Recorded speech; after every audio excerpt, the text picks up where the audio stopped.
안녕하세요. 백두산 금융연구소의 백두산입니다. 10월 20일 목요일 아침 9시 47분입니다. 어젯밤 미국 증시 하락 마감했습니다. 특별한 악재가 있었다라기보다는 이제 증시를 둘러싼 주위 금융시장의 주변 자금 상황이 별로 안 좋았던 게 영향을 미쳤다라고 봅니다. 대표적으로 뭐 그런 것들, 금리가 올랐다 이런 것들 생각하시면 되겠죠. 말 표현이 어렵게 해서 그런데 금리가 올라서 떨어졌다 이렇게 보시면 될 것 같습니다. 10년물 국채 금리가 레벨업 됐다 그렇게 말씀드렸는데 결과적으로 가고 있죠. 10년물 국채 금리가 이 4% 라인을 완전히 돌파한 척해서 새로운 세계로 들어갔다 보시면 되겠습니다. 이것 때문에 시장이 흔들렸다라고 봐도 뭐 크게 틀린 표현은 아닐 거예요. 그래서 금리 때문에 뭐 시장이 하락했다 이렇게 보시면 될 것 같습니다. 이게 금리가 올라가면 여러분들 또 생각을 해야 될 게 당연히 그죠? 뭐 위안화, 뭐 엔화, 뭐 혹은 뭐 하여튼 그죠? 다른 신흥국 통화, 달러 강세 이런 것도 당연히 생각을 해야 됩니다. 시장 분위기가 좋을 수가 없다 이렇게 생각하시면 되겠죠. 하여튼 레벨업 됐으니까 이제 뭐 한없이 올라가겠죠. 이 어젯밤에 변동성을 확대시켰다는 점 이런 것들이 좀 영향을 특히 미쳤다라고 볼 수 있겠습니다.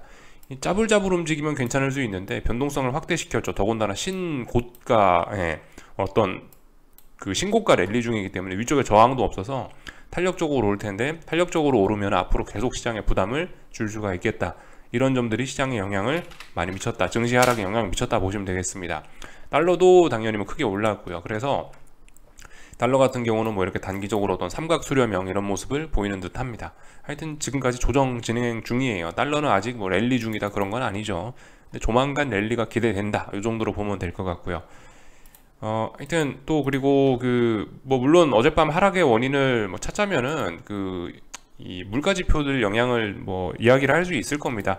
영국 물가지표 어젯밤 말씀드렸다시피 서프라이즈해서 예상치를 상회했기 때문에 당연히 일단 증시에 악영향을 미쳤을 거고 어제 영상 녹화하고 난 이후에 나온 유로존 물가지표도 예상치에 부합을 하면서 인플레 우려의 심각성을 다시 한번 강조했으니까 시장이 하락했다라고 볼 수도 있겠습니다.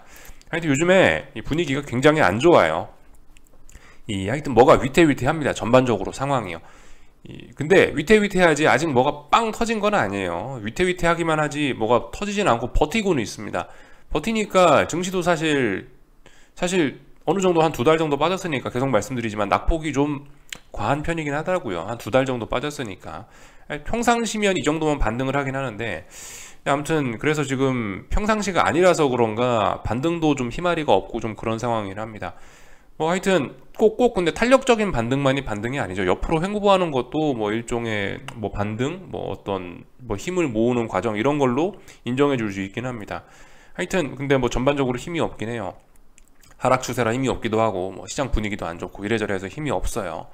그러니까 이 호재를 일단 뭐 호재가 나온다 하더라도 호재의 반응도 잘 하지 않고 악재가 나오면 민감하게 반응하고 이런 상황이죠.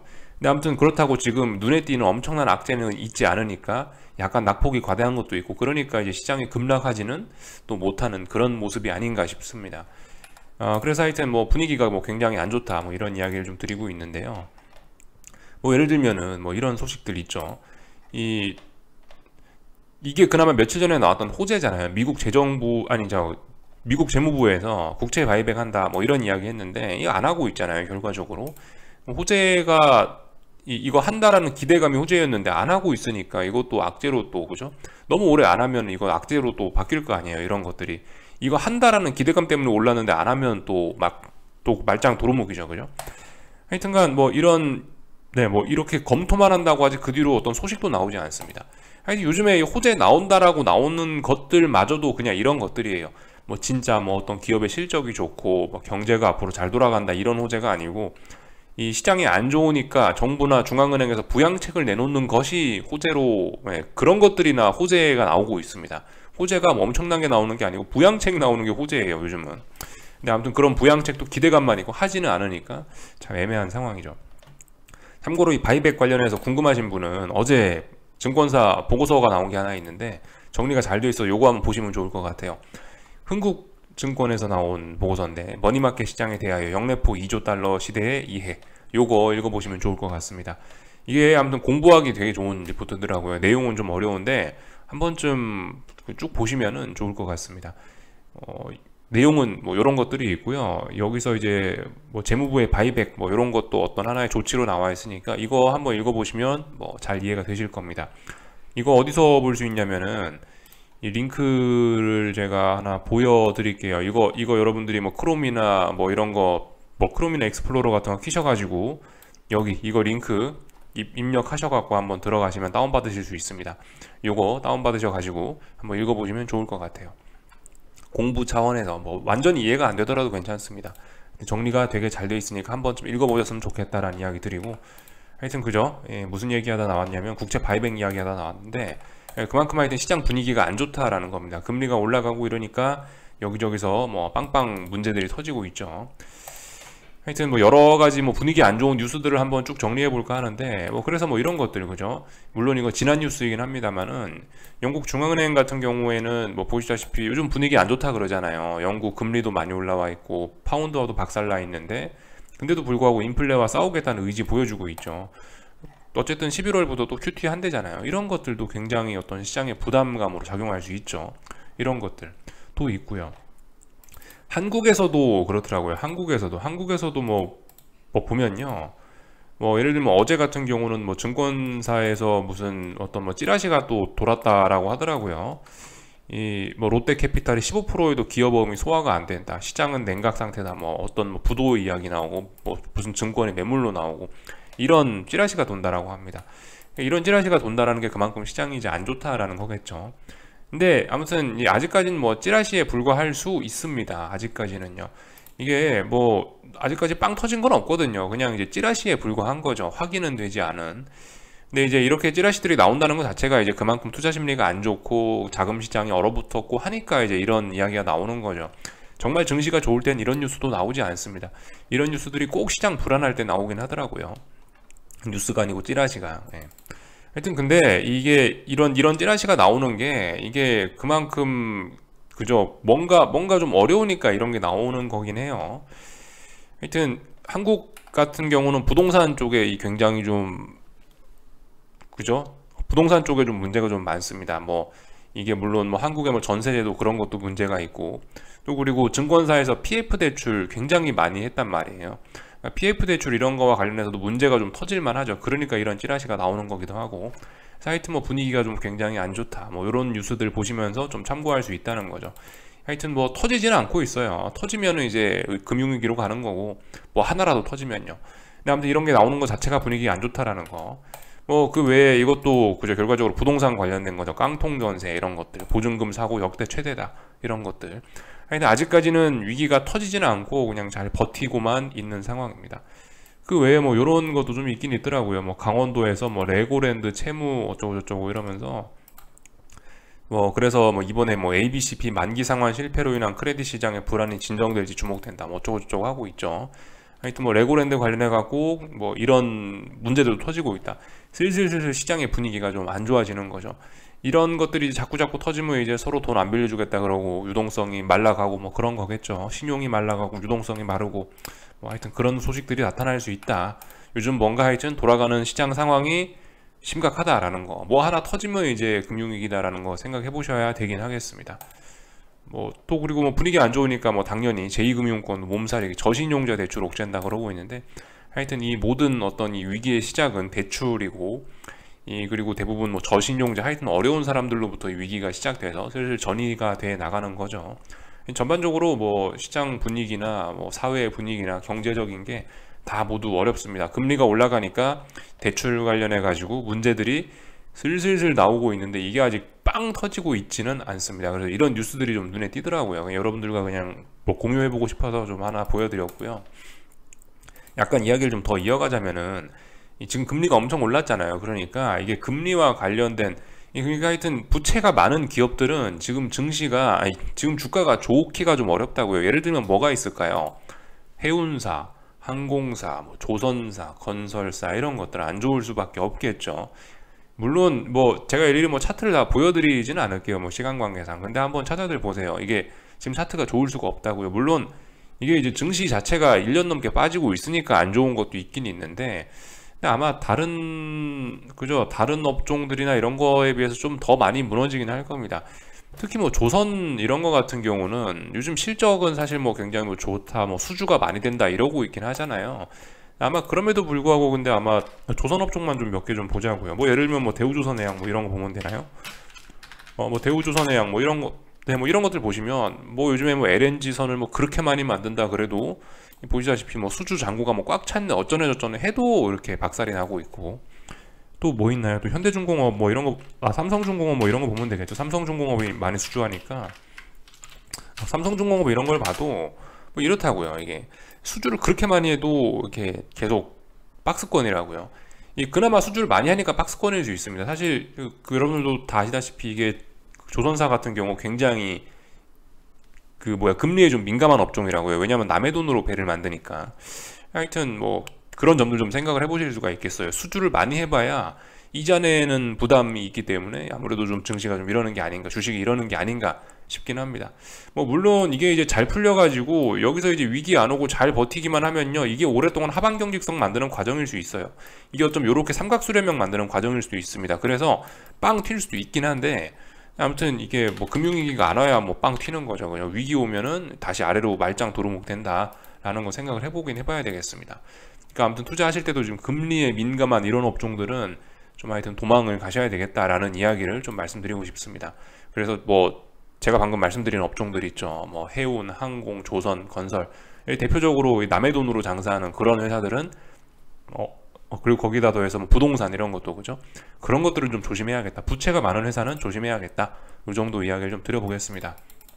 잡설이 좀 길었고, 다시 이제 오늘 본격적인 이야기로 좀 넘어가자면은, 조금 전에 테슬라 실적 발표됐죠. 근데 그 실적이 예상보다 안 좋았대요. 그래서 주가가 하락했다라고 합니다. 시간 외에서 6% 하락을 했다고 하니까 시장에 악영향을 미치고 있는 것이 분명하겠죠. 테슬라 차트 한 번만 좀 구경하고 넘어갈까 하는데, 근데 제가 알기로 아직까지는 테슬라는 차트 뭐 그럭저럭 나쁘지 않은 것 같아요. 아직까지 어딜 막 붕괴시키진 않았고 붕괴시킬 위기에 있는 거죠. 전저점 테스트하고 있는 과정으로 보시면 되겠습니다. 대략적으로 전저점 여기 있는 자리, 물론 지금 여기가 중요한 게 아니고 제 생각에 여기가 이 자리가 훨씬 더 중요해요. 밑에 발판이 하나 더 있긴 있습니다. 여기도 물론 중요하지만 전저점으로서 이 아래도 하나 더 있으니까 이거까지 붕괴돼야 이제 완전히 이제 하락 추세다, 완전히 이제 테슬라 끝났구나 이런 이야기를 할 수가 있을 거예요.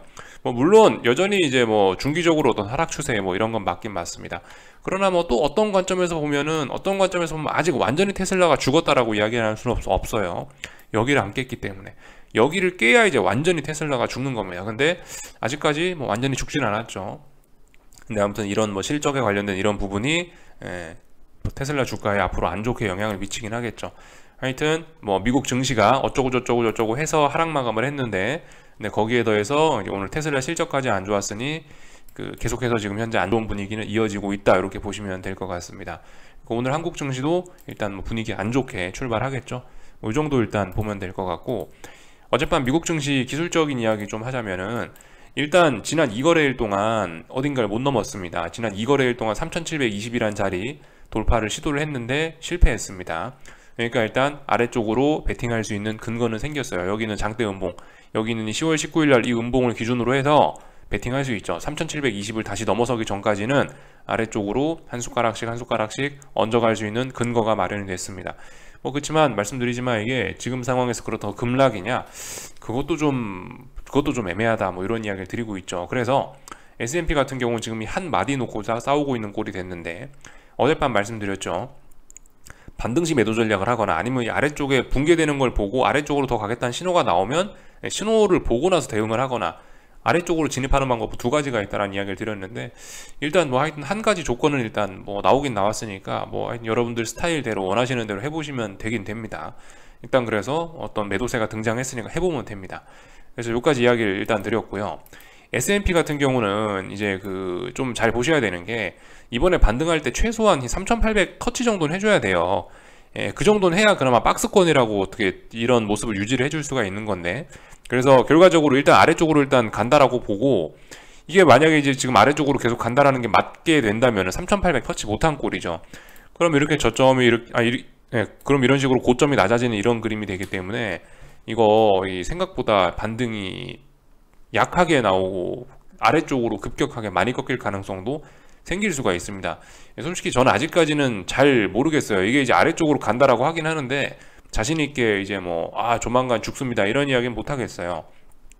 그래서 뭐 일단 지금 말씀드리는 게 일단 이게 고점이 이렇게 여기 3800 지금 터치 못하고 이런 식으로 일단 죽을 가능성이 지금 보이긴 보이니까 이런 이야기 드리긴 드리는데요. 일단 뭐 이런 이야기는 살짝만 드리고요. 하여튼 여기서 지금 고점이 낮아지는 거 이런 거 잘 보셔야 됩니다. 이 고점이 낮아지는 거 지금 최소한 3800은 터치해야 그나마 박스권이 될 수가 있겠죠. 근데 터치 못하면 하여튼 죽을 때 세게 죽을 수 있다 뭐 이런 이야기 정도 드리면 될 것 같고, 나스닥도 똑같습니다. 숫자만 좀 다를 뿐이죠. 11,250을 2거래일 동안 테스트했는데 못 넘었으니까, 매도세가 등장했으니까 이 음봉을 다시 극복하지 않는 한은 아래쪽으로 볼 근거가 생겨서 조금씩 조금씩 뭔가 하방 포지션을 매집할 수 있는 근거가 생겼습니다. 뭐 말씀드리지만 아래쪽으로 당장 급락하기는 부담스러우니까 조금씩 해보자 뭐 이런 이야기 정도 드리고 있어요. 판단은 뭐 여러분들이 하시는 거고, 얘도 그래요. 11,650 정도 터치해줘야 그나마 박스권 이야기 할 수 있는데, 근데 일단 나스닥 같은 경우는 지난번 10월 14일 날 어떤 신호를 주긴 줬죠. 1850을 신나게 한번 완전히 붕괴시켰던 전적이 있는 친구이기 때문에 얘 같은 경우는 솔직히 이 1640을 터치 못하는 게 일단 자연스러운 그림이라고 생각합니다. 그래서 뭐 일단 그죠? 얘 같은 경우는 일단 고점이 좀 낮아지고 있네라고 좀 그렇게 좀 세게 이야기할 수도 있을 것 같아요. 얘가 이제 고점이 이렇게 낮아지면은 좀 처참하게 죽을 수도 있겠죠. 하여튼 잘 보셔야 되겠습니다. 지금 시장 분위기는 굉장히 일단 안 좋습니다. 그렇지만 뭔가 이 빵 터질 만한 재료는 없으니까 그냥 뭐 잘 버티고 있는 이런 상황입니다. 버티는 그림이 이거예요. 그래서 하여튼 정말 독특한 게 정말 강했던 미국 증시인데 언젠가부터 요즘에 좀 힘이 빠져가지고 이 아시아 증시, 유럽 증시를 못 따라오는, 단기적으로는 아시아 증시, 유럽 증시를 못 따라오는 이런 흐름이 나타나고 있어서 다소 좀 의아하긴 합니다. 유럽이 더 강하다니 이런 생각이 좀 들긴 해요. 그래서 이 어젯밤 같은 경우는 무슨 일이 있었냐면은 잠깐 유럽 증시 같은 거 좀 보자면요. 중요한 저항이 이 자리였지 않습니까? 중요한 저항 돌파 한착 했었는데, 돌파 한착 했으면 더 가야지 했는데 지금 일단 이 거래일째 어딘가에 또 저항을 또 누적시켜 버렸어요. 그래서 오늘 밤엔 일단 하락의 자연스러운 그림이 될 겁니다. 뭐 그렇지만 일단 아직 지지선 위에 있으니까 이것 때문에 완전히 죽는다라 이야기하기는 어렵고, 일단은 뭐 단기적인 상승에 대한 피로감 누적으로 일단은 뭐 눌림이라고 일단 봐주겠습니다. 이 선을 붕괴시키기 전까지는 일단 눌림이라고 볼게요. 눌림하고 더 올라간다라고 일단 보긴 볼 건데, 하여튼 근데 이게 상승하면서 이렇게 2거래일 동안 이렇게 멈추는 건 좀 심상치 않은 그림이긴 합니다. 좀 불안하죠. 하여튼 이 라인 싸움 오늘 밤에 잘 보면 될 것 같습니다. 그러니까 유럽 증시 같은 경우는 전고점 돌파 한착하고 벌써 이 위에가 있단 말이에요. 그리고 이 코스피 같은 경우만 해도 그래도 좀 상황이 좀 나아요. 코스피 같은 경우만 해도 그래도 어떤 여기 전고점 294 이런 자리 터치했잖아요. 근데 미국은 지금 보시면 이 전고점이 어디에요? 3800, 11650 이런 자리인데 터치도 못하고 지금 배실배실하고 있으니까 미국 증시가 좀 약하긴 하네요. 그죠? 이렇게 이야기는 할 수 있을 것 같습니다. 변동성 지수 같은 경우는 사실 근데 아직까지 뭐 이렇다 할 어떤 매수세를 보이진 않아요. 계속 저항이 누적되고 있습니다. 변동성 지수가 빨리 어딘가 바닥을 만들고 올라가야 이제 시장이 또 급락을 하네 어쩌네 저쩌네 할 수 있는데, 근데 아직까지는 그죠? 아직까지 이런 점들은 보시면은 또 이 어젯밤 하락에 대한 신뢰도가 좀 낮다라고 볼 수도 있지 않겠나 싶어요. 그러니까 말씀드리죠. 이 조금 한 숟가락씩 얹어 볼 수 있는, 한 숟가락씩 뭐 매집 정도는 할 수 있는 그런 이야기 정도, 그 정도 이야기는 드릴 수 있을 것 같다고요. 이게 뭐 장대 양봉이 튀어나오거나 이러면은 야 봐라 빅스도 올라가네, 그러니까 어젯밤 하락은 좀 신뢰도가 높네 이렇게 이야기할 수가 있겠는데, 하여튼 좀 신뢰도가 좀 낮은 하락이라고 일단 보입니다. 좀 하여튼 그죠? 지금 시장 상황이 좀 애매해요. 악재는 많은데 이 주인공 악재가 없습니다. 뭔가 알맹이가 없어요. 그래서 일단 뭐 이 정도까지 일단 살펴봤습니다. 어젯밤 그죠? 금리하고 이런 것들 다 보여드렸죠. 금리가 올라가지고 금리가 올라갔고 뭐 시장이 불안했다, 4% 완전히 돌파 한착했다, 레벨업이다, 변동성이 확대됐다 이런 이야기들 드린 것 같고, 달러 인덱스 같은 경우는 아직까지 그죠? 어떤 삼각 수렴형이죠. 삼각 수렴형인데 아직까지 방향성은 모릅니다. 사실 엄밀히 따지면은 뭐 위로 갈지 아래로 갈지 모른다고 하는 게 맞으나, 현실적으로 10년물 국채금리 어제 급등하는 거 보셨죠? 미국의 금리가 저렇게 빨리 올라가면 당연히 달러는 강세가 되긴 될 겁니다. 이 환율이 뭐예요? 결과적으로 어떤 이 나라와 저 나라와 간의 금리 차이 이런 게 환율로 나타나는 거 아니겠습니까? 그죠? 당연히 아마 올라가긴 올라갈 거예요. 그러니까 어제 이 금리가 올라갔다라는 걸 보시면서 이 금리만 올라간 데가 문제가 아니고 다양한 걸 이야기할 수 있는 거죠. 뭐 장단기 금리차 생각도 할 수 있는 거고, 이 나라와 저 나라와 간의 어떤 뭐 금리 차이도 생각할 수 있는 거고, 여기서 인플레 우려라는 아이디어를 떠올릴 수도 있는 거고, 또 그리고 뭐예요? 당연히 이 나라와 저 나라와 간의 어떤 금리 차이 생각하면은 환율 생각할 수도 있겠죠. 오늘 이런 것 때문에 결과적으로 오늘 아시아 증시 환율 이런 것도 안 좋을 수밖에 없을 겁니다. 증시에 부담이 될 수밖에 없을 거예요. 하여튼 그래서 뭐 이 정도까지 일단 이야기를 해드려 봤습니다. 어젯밤 뭐 원자재들 뭐 이런 것들은 뭐 특별한 거 없었던 것 같고, 국제유가 뭐 조금 반등하긴 반등하는데 일단 하락 추세라서 뭐 딱히 할 말은 없습니다. 뭐 엄밀히 따지면 국제유가가 하나 둘 셋 해서 3중 바닥형 만드는 과정일 수도 있긴 있는데, 근데 지금 보시다시피 시장 분위기가 좀 워낙 안 좋아가지고 이 국제유가도 뭐 일단 계속 하락 추세로 아래쪽으로 잘 가고 있다라고 보는 게 좋을 것 같긴 합니다. 그래서 뭐 요 정도까지 일단 살펴봤고요. 그 환율 관련해 가지고 안 그래도 어제 그죠? 장난이 아니더라고요. 그러니까 이런 때 교훈을 좀 잘 생각해 봐야 될 것 같아요. 9월 22일 날에 이 장대음봉 나온 날이, 이날이 제가 알기로 일본 정부에서 최초로 뭐 30년 만에 시장 개입한 날인가 그렇죠. 개입해봐야 아무런 소용없죠. 그죠? 결과적으로 멋진 눌림을 만들어줬습니다. 이렇게 급등하기 위한 멋진 눌림을 만들어준 일본 정부입니다. 일본 중앙은행이 개입했던가 정부가 개입했던가 하여튼 개입해서 이렇게 됐다. 이렇게 뭐 보시면 될 것 같습니다. 그래서 잘 올라가고 있죠. 위안화도 사실 그래요. 위안화도 보시다시피 이렇게 잘 올라가고 있어요. 근데 이 원화를 보시면 원화 같은 경우는 상당히 그죠? 어떤 측면에서 보면은 굉장히 좀 건전하게 잘 버티고 있다라고 생각도 들 수가 있습니다. 물론 이 건전한 게 아니죠. 그죠? 건전한 건 아닌데, 그래도 최근의 움직임만 보면은 엔화와 위안화의 그런 움직임에도 불구하고 잘 버티고 있는 건 사실이긴 합니다. 엔화 위안화 움직임 보면은 벌써 한 1,500원은 가야 되지 않나 싶긴 해요. 뭐 그렇긴 한데 하여튼 시간이 해결해 주긴 줄 겁니다. 뭐 위쪽으로 올라갈 거라는 거는 뭐 원달러 환율은 계속 올라갈 가능성밖에 없을 것 같고, 하여튼 오늘 한국 증시 삼성전자 하락해야 될 날에 일단 하락하고 있습니다. LG에너지솔루션 49만원을 둘러싼 싸움을 계속해서 하고 있습니다. 얘도 이제 오늘 50만원 돌파 한착 해줬어야 되는 날인데 50만원 돌파 한착 해야 될 날에 못 가고 있으니까 분위기는 굉장히 안 좋은 편이긴 하죠. 이런 점들, 하여튼 49만원 싸움 잘 보시고, 49만원 붕괴되면 아래쪽으로 그래도 베팅할 수 있다. 47만원 붕괴가 돼야 완전히 이제 아래쪽으로 쏠렸다, 이렇게 이야기할 수 있겠죠. 하여튼 다들 애매한 뭐 그런 상황이에요. 아무래도 삼성전자가 이렇게 버티고 있으니까 오늘 뭐 한국 증시도 딱히 뭐 급락은 없지 않을까. 사실 그리고 지금 급락할 때가 아니긴 해요. 말씀드렸다시피 283 붕괴돼야 이제 아래로 와르르 캉캉 하는 거죠.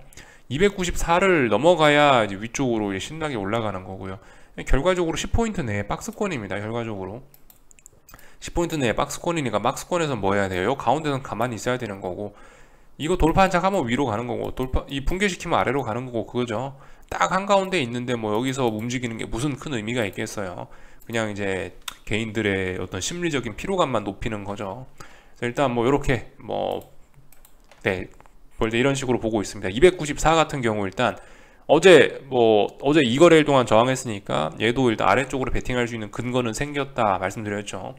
얘도 뭐 말씀드렸다시피 근데 당장 뭐 시장이 뭐 대폭락할 만한 그런 건 일단 또 눈에 띄지 않고 지지선 아래쪽에 있으니까 뭐 굳이 뭐 매집을 하시겠다면 조금씩 매집은 가능하다. 아래쪽으로 요 정도 이야기 정도는 드릴 수 있을 것 같아요. 뭐 오늘 풋옵션이 좀 살아나고 있지만 그렇다고 풋옵션이 완전히 살아날 거라 생각도 하지 않고요. 하여튼 시장 상황이 좀 계속해서 애매합니다. 차라리 시원하게 반등해주면 좋을 텐데 시원한 반등도 못하고 있으니 지금 이런 상황이면은 옆으로 벨벨벨 기다가 또 폭락한다라는 시나리오가 아닐까 싶어요. 한국이건 미국이건 간에. 이게 이렇게 쭉 떨어졌잖아요. 쭉 떨어졌으면 여기서 전고점 돌파 한착하고 이렇게 탄력적인 반등을 하는 게 그래도 이제 다음번에 이제 야 그래도 좀 강하구나, 다음번에 좀 덜 빠질 수 있겠네, 이런 이야기 할 수 있는데 지금 다들 전고점을 못 넘어가고 여기서 놀고 있으니, 여기서 놀고 있으면은 결과적으로 이거 죽을 때 이거 정말 대차게 죽을 수 있다는 이야기일 수 있거든요. 하여튼 잘 보자고요. 아직까지 뭐 위로 간다 아래로 간다 결정된 거 아니니까 이러다 위로 갈 수도 있죠. 그러니까 하여튼 조금씩 해보시는 게 좋을 것 같습니다. 중요한 이벤트는 2주 남았다, 이렇게 생각하시고 네, 여기까지 하겠습니다. 궁금한 거 리플 남겨주시고요. 오늘 저녁에 뵙도록 하겠습니다. 여기서 마치겠습니다.